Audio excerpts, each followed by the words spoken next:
رفع الیدین نہ کرنے والے لوگ جو ہیں وہ کیا دلائل دیتے ہیں اور ان دلائل کا تجزیہ. جن احادیث سے رفع الیدین نہ کرنے کی دلیل لی جاتی ہے ان کا مختصر تجزیہ ملاحظہ فرمائیں.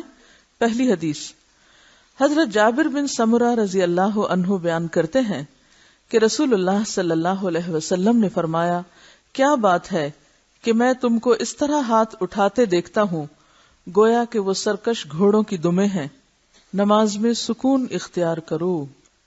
اس حدیث میں اس مقام کا ذکر نہیں جس پر صحابہ ہاتھ اٹھا رہے تھے، یعنی وہ وقت نہیں معلوم کہ کب ہاتھ اٹھا رہے تھے، اور آپ صلی اللہ علیہ وسلم نے انہیں منع فرمایا. جابر بن سمرہ ہی سے صحیح مسلم میں اسی حدیث سے متصل 2 روایات اور بھی ہیں جو بات کو پوری طرح واضح کر دیتی ہیں. نمبر 1، حضرت جابر بن سمرہ رضی اللہ عنہ فرماتے ہیں، رسول اللہ صلی اللہ علیہ وسلم کے ساتھ جب ہم نماز پڑھتے تو نماز کے خاتمے پر دائیں بائیں السلام علیکم ورحمۃ اللہ کہتے ہوئے ہاتھ سے اشارہ بھی کرتے تھے. یہ دیکھ کر آپ نے فرمایا، تم اپنے ہاتھ سے اس طرح اشارہ کرتے ہو جیسے شریر گھوڑوں کی دمیں ہلتی ہیں. تمہیں یہی کافی ہے کہ تم قاعدہ میں اپنی رانوں پر ہاتھ رکھے ہوئے دائیں اور بائیں منہ موڑ کر السلام علیکم ورحمۃ اللہ کہو. یعنی آخری مرتبہ جب سلام پھیرا جاتا ہے تو اس وقت ہاتھ مت اٹھاؤ بلکہ ہاتھ رکھے ہوئے ہی سلام کرو.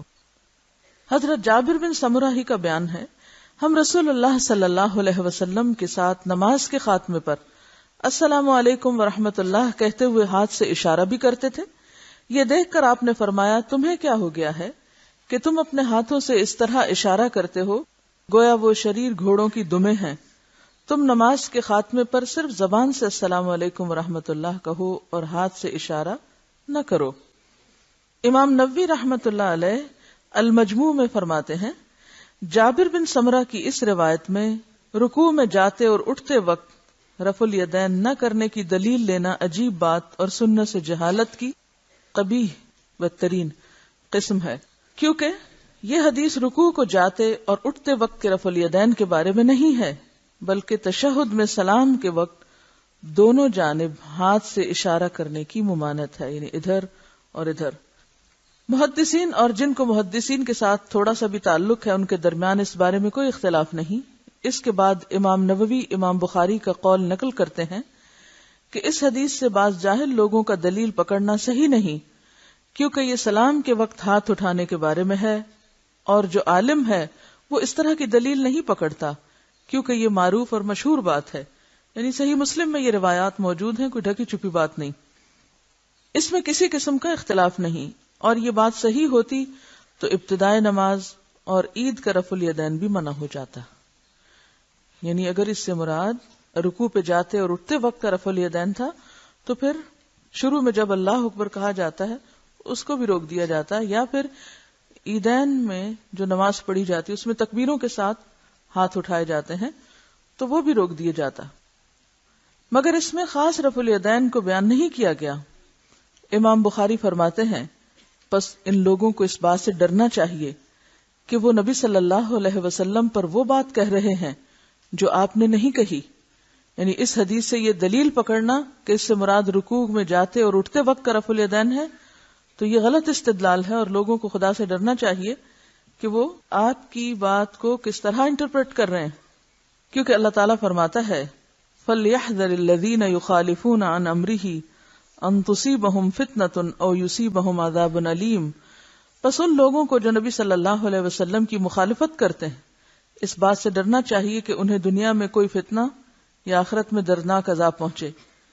دوسری حدیث جو اس سلسلے میں بیان کی جاتی کہ رفع الیدین نہیں کرنا چاہیے، حضرت عبداللہ بن مسعود رضی اللہ عنہ نے فرمایا، کیا میں تمہیں رسول اللہ صلی اللہ علیہ وسلم کی نماز بتاؤں؟ پھر انہوں نے نماز پڑھی اور ہاتھ نہ اٹھائے مگر پہلی مرتبہ، یعنی صرف تکبیر تحریمہ کے وقت ہاتھ اٹھائے اور باقی نماز میں نہیں. امام ابو داؤد اس حدیث کے بعد فرماتے ہیں، امام ابو داؤد کون ہے؟ جن کی سنن نبی داؤد کتاب ہے. لیس ہوا بصحیح علی ھذا اللفظ، یہ حدیث ان الفاظ کے ساتھ صحیح نہیں ہے. جبکہ امام ترمذی رحمۃ اللہ علیہ نے عبداللہ بن مبارک رحمۃ اللہ علیہ کا قول نقل کیا ہے، لم یثبت حدیث ابن مسعود رضی اللہ عنہ یعنی عبداللہ بن مسعود رضی اللہ عنہ کے ترک رفع الیدین کی حدیث ثابت نہیں، یعنی صحیح نہیں۔ امام ابن حبان رحمت اللہ علیہ نے تو یہاں تک لکھ دیا ہے کہ اس میں بہت سی علتیں ہیں۔ علت کس کو کہتے ہیں؟ مخفی عیب جو اسے باطل بنا رہی ہیں۔ مثلا اس میں سفیان ثوری مدلس ہیں اور ان سے روایت کرتے ہیں، اور مدلس کی ان والی روایت یعنی جس میں وہ سمیت یا حدثنا وغیرہ نہیں استعمال کرتے، تفرد کی صورت میں ضعیف ہوتی ہے، یعنی اگر اکیلے وہی ایک کہہ رہے ہوں تو پھر وہ ضعیف شمار ہوتی ہے۔ اگر ایک راوی ان کہہ رہا ہے اور باقی سب سمیت و حدثنا کہہ رہے ہیں تو اس کی تصدیق جو ہے وہ دوسری روایات سے ہو جاتی۔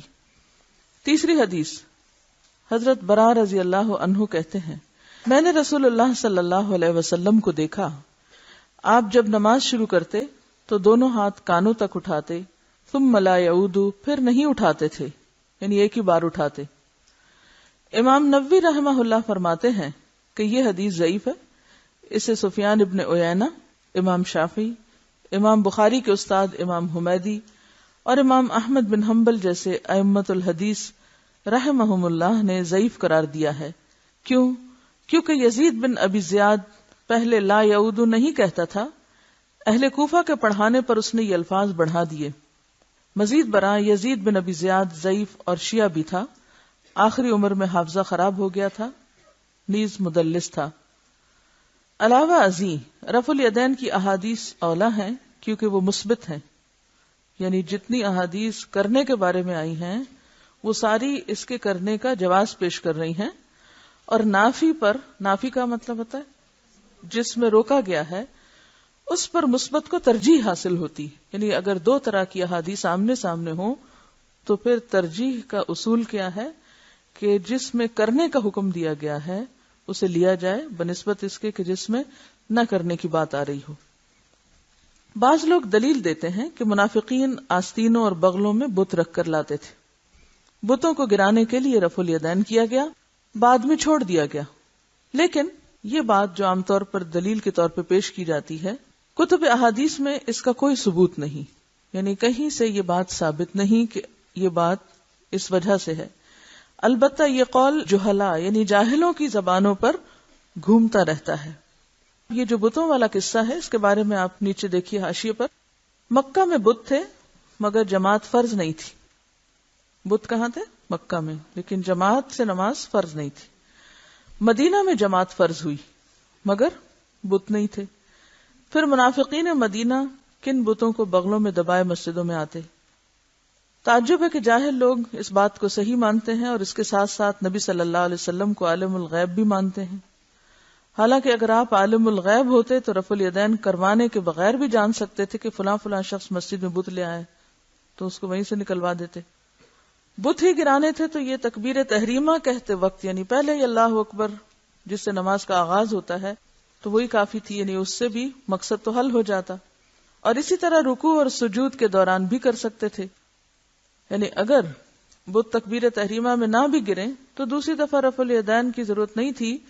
جو شخص رکوع کرے وہ بغل میں کچھ دبا ہی نہیں سکتا، اور اگر اس وقت کامیاب ہو گیا تو سجدے میں جا کے کم از کم کچھ بھی نہیں چھپا سکتا۔ اور پھر منافقین بھی کس قدر بے وقوف تھے کہ بت جیبوں میں بھر لانے کی بجائے بغلوں میں دبا کے لاتے۔ اور پھر یہ بھی کہیں سے نہیں پتہ چلتا کہ اگر رفع الیدین کے دوران منافقین کی بغلوں سے بت گرے تھے تو پھر آپ نے انہیں کیا سزا دی یا اس پر کیا حکم جاری کیا۔ یہ ساری کہانی من گھڑت ہے، اس کی کوئی حقیقت نہیں۔ یہ بھی دلیل دی جاتی ہے کہ ابن زبیر رضی اللہ عنہ کہتے ہیں کہ رسول اللہ صلی اللہ علیہ وسلم نے رفع الیدین کیا تھا اور بعد میں چھوڑ دیا، یعنی اسے منسوخ بتاتے ہیں۔ نصب الرایہ کا حوالہ ہے اس بات کے لیے، لیکن یہ روایت بھی مرسل اور ضعیف ہے۔ تحقیق تو یہ ہے کہ مسئلہ رفع الیدین میں نسخ ہوا ہی نہیں، کیونکہ نسخ ہمیشہ وہاں ہوتا ہے جہاں نمبر 1 دو حدیثیں آپس میں ٹکراتی ہوں، یعنی ناسخ و منسوخ کا قاعدہ کیا ہے؟ جہاں دو حدیثیں آپس میں ٹکراتی ہوں، نمبر 2 دونوں مقبول ہوں، یعنی دونوں قابل قبول ہوں، نمبر 3 ان کا کوئی مشترکہ مفہوم نہ نکلتا ہو، یعنی بالکل ایک دوسرے سے کنٹرڈکٹ کر رہی ہوں۔ نمبر 4، دلائل سے ثابت ہو جائے کہ ان دونوں میں سے فلاں پہلے دور کی ہے اور فلاں بعد میں ارشاد فرمائی ہے. یعنی صرف ایک حدیث کو دوسرے کا ناسخ نہیں قرار دیا جا سکتا جب تک کہ یہ ثابت نہ ہو دیگر دلائل سے کہ کون سی بات پہلے کی ہے اور کون سی بعد کی. تب بعد والی حدیث پہلی حدیث کو منسوخ کر دیتی ہے. مگر یہاں رفع الیدین کرنے کی احادیث زیادہ بھی ہیں، صحیح ترین بھی ہیں. اب اس میں آپ دیکھیے کہ حضرت ابوبکر بھی ہیں، حضرت عمر بھی ہیں، حضرت علی بھی ہیں، حضرت عبداللہ بن عمر بھی ہیں، حضرت جابر بھی، قریبی صحابہ ہیں سب. جبکہ نہ کرنے کی احادیث کم بھی ہیں اور کمزور بھی، یعنی صحیح کے درجے کو بھی نہیں پہنچتی. اب نہ تو مقبول اور مردود احادیث کا مشترکہ مفہوم اخذ کرنا جائز ہے، نہ ہی مردود احادیث سے مقبول احادیث کو منسوخ کیا جا سکتا ہے کہ ضعیف احادیث سے صحیح احادیث کو منسوخ نہیں کر سکتے. کمزور احادیث سے، ویک احادیث سے، ایسی احادیث سے جن میں علت ہو، صحیح ترین احادیث کو منسوخ کرنا درست نہیں. اگر بفرض محال اس مسئلے میں نسخ کا دعویٰ تسلیم کر لیا جائے تو بھی قرائن شہادت دیتے ہیں کہ رفع الیدین کرنا منسوخ نہیں بلکہ نہ کرنا منسوخ ہے. کیونکہ نمبر 1، صحابہ کرام نے حیات طیبہ کے آخری حصے 9 ہجری اور 10 ہجری میں نبی اکرم صلی اللہ علیہ وسلم سے رفع الیدین کرنا روایت کیا ہے. منسوخ کیوں نہیں؟ کیونکہ آخری دور کی روایت ہے. نمبر 2، صحابہ کرام عہد نبوت کے بعد بھی رفع الیدین کے قائل اور فاعل رہے. قائل کا معنی بتانے والے اور فاعل یعنی خود کرنے والے. کون سی دلیل ہے اس میں؟ عبداللہ بن عمر وغیرہ کی اور دیگر جو پیچھے آپ نے پڑھی. تیسری بات، کہا جاتا ہے کہ چاروں ائمہ برحق ہیں. اگر ایسا ہی ہے تو ان 4 میں سے 3 رفع الیدین کے قائل ہیں. نمبر 4، جن محدثین کرام نے رفع الیدین کی احادیث کو اپنے مختلف مقبول سندوں کے ساتھ روایت کیا ہے ان میں سے کسی نے یہ تبصرہ نہیں کیا کہ رفع الیدین منسوخ ہے.